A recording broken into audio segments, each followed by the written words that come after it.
gente entender mais um pouco do ponto de vista jurídico dessa história, eu vou pedir para a Fê colocar aqui na tela o nosso amigo professor Frederico Afonso, especialista em direitos humanos, para ele tentar nos explicar em que ponto estamos dessa investigação. Professor, bem-vindo. Paulo, bom dia a todos aí no estúdio. Paulo, essa questão da federalização, vou usar um termo aqui já contundente, era um tanto quanto esdrúxula, e eu vou explicar o porquê. Nós vamos fazer 20 anos do que a gente chama de incidente de deslocamento de competência, 30 de dezembro, então, de 2024, oriundo da emenda constitucional número 45 de 2004. Nesses quase 20 anos, 19 anos aí e um mês, para ser preciso, nós temos poucos casos de fato que foram federalizados. Como comentaram aí no estúdio, sim, é uma ação personalíssima. Cabe ao Procurador-Geral da República suscitar. Quando falo cabe, é discricionário, ele não é obrigado, é conveniência e oportunidade. E aí sim entra uma questão política. Cabe a ele suscitar ao STJ, desde que tenha violação grave de direitos humanos. Toda violação de direitos humanos ela é grave, mas quando a gente fala grave, quer dizer que teve um quanto. O Constituinte Reformador quis trazer aqui, olha, não é qualquer questão que será deslocada a competência originária, porque é uma exceção. Então, na violação grave de direitos humanos, de um tratado internacional que o Brasil seja signatário. E aí o STJ, ele trouxe requisitos que não existem na Constituição.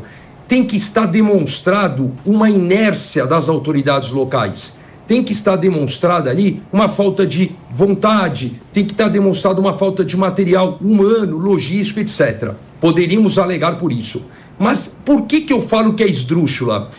Porque naquele momento, já das apurações, a Secretaria de Segurança Pública estava sob intervenção federal.